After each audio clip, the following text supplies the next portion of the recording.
የተለያዩ የተጨበረበሩ ሰነዶችን ይዘው ድንበር ለማቋረጥም ሆነ የፓስፖርትና ሌሎችንም አገልግሎቶች ለማግኘት የሚመጡ ሰዎች ቁጥር በየጊዜው እየጨመረ የመጣ መሆኑን የኢሚግሬሽንና ዜግነት አገልግሎት አሳውቋል። አገልግሎቱ የ2018 በጀት ዓመት የዕቅድ አፈጻጸምን በተመለከተ ለመገናኛ ብዙሃን በሰጠው መግለጫ በበጀት ዓመቱ ከ1.6 ሚሊዮን በላይ ፓስፖርት መስጠቱን ገልጿል። መግለጫውን የተከታተለችው ባልደረባችን ምስሊያ ሀሺም ተጨማሪ አላት። ከፓስፖርት ቪዛ፣ ትውልደ ኢትዮጵያዊ መታወቂያ፣ የሲቪልና ቤተሰብ ምዝገባ፣ የአየርና የየብስ ድንበር አስተዳደርን የበጀት ዓመት አፈጻጸም ክንውኖችን በተመለከተ መግለጫ የሰጡት የኢሚግሬሽንና ዜግነት አገልግሎት ዋና ዳይሬክተር ወይዘሮ ሰላማዊት ዳዊት የበጀት ዓመቱ የዕቅድ አፈጻጸም ካለፉት ዓመት አንጻር የተሻለ መሆኑን ገልጸዋል። በተለይም አዲሱን የኤሌክትሮኒክ ፓስፖርት አገልግሎትና ሌሎች ተቋሙ የሚሰጣቸው አገልግሎቶችን የማዘመን ስራው በስፋት የተከናወነበት መሆኑም ነው የገለጹት። አዲሱን የኤሌክትሮኒክ ፓስፖርት እና ሌሎችንም አገልግሎቶች የምንሰጥባቸውን ሲስተሞች በአዲስ መልክ አፕግሬድ አድርገን አድቫንስድ የሆነ ዘመኑን የሚመጥን ሲስተም ኢንትሮዲዩስ ስናረግ ቆይተናል። በተለይም በዚህ ዓመት ሙሉ ለሙሉ አገልግሎቱን በሄድኳርተር ብቻ ሳይሆን በክልሎችም ብሎም ወደ ሚሽንም እያዳረስን ያለንበት ሁኔታ ነው ያለውና በጣም እንደ ጥሩና እንደ ስኬት አድርገን በዚህ ዓመት የምንወስደው በአየርና በየብስ ድንበር ዓለም አቀፍ ደረጃን በጠበቀ መልኩ በጉዞ ሰነድ ካለፈው ዓመት በተሻለ አገልግሎት ሰጥተናል ሲሉም ዝርዝሩን አስረድተዋል። ከ7 ሚሊዮን 225,691 ገቢና ወጪ መንገደኞችን ማስተናገድ ተችሏል። ከ1 ሚሊዮን በላይ የውጭ ዜጎች አገልግሎት መስጠት ተችሏል። ከፓስፖርት ጋር በተገናኘም ከ1.6 ሚሊዮን በላይ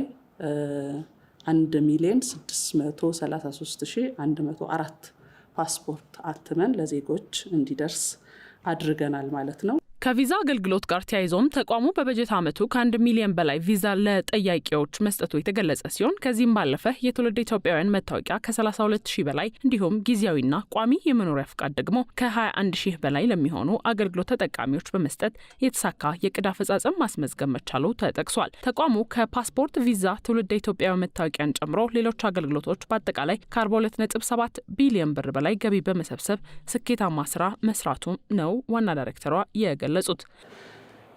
ከሚሰጡ አገልግሎቶች በአብዛኛው ከቪዛ እና ቪዛ ነክ ከሆኑ አገልግሎቶች የሚገኝ ነው በአብዛኛው ይሄ ገቢ።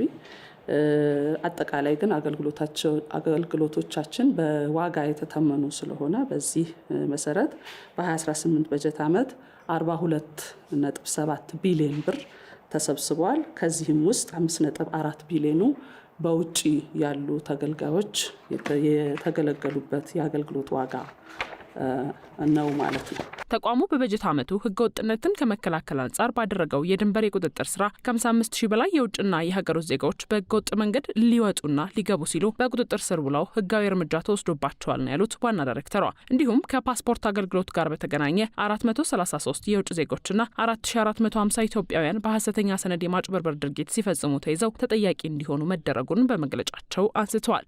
25,407 የውጭ ዜጎችና 29,606 ኢትዮጵያውያን በድምሩ 55,013 በህገወጥ መንገድ ሊወጡና ሊገቡ ሲሉ ተይዘው ህጋዊ እርምጃ ተወስዶባቸዋል ማለት ነው።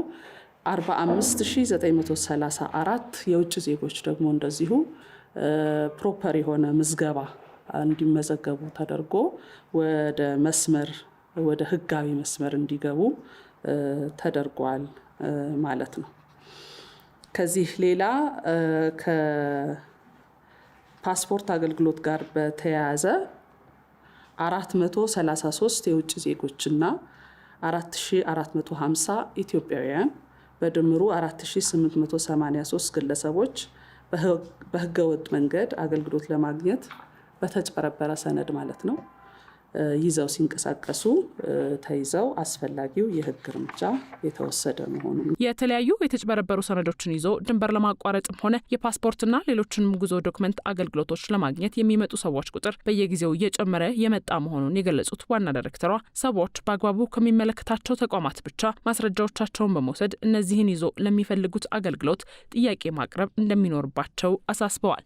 የተለያዩ የተጭበረበሩ ሰነዶችን ይዞ ድንበር ለማቋረጥም ሆነ የፓስፖርትና ሌሎችንም የትራቭል ዶኪመንት አገልግሎቶች ለማግኘት የሚመጡ ሰዎች ቁጥር በየጊዜው እየጨመረ የመጣ በመሆኑ ይሄ ደግሞ አንዳንዱ ካለማወቅም ካለመገንዘብም ዶክመንቶችን ከየት ማግኘት እንዳለባቸው ካለማወቅም የሚመነጭ ነው እያገኘ ነው። ስለሆነ ሰዎች በአግባቡ ከሚመለከታቸው ተቋማት ብቻ የማስረጃዎቻቸውን በመውሰድ እነዚህን ይዞ ለሚፈልጉት አገልግሎት ጥያቄ ማቅረብ እንደሚኖርባቸው በዚህ አጋጣሚ ለማሳሰብ እወዳለሁ።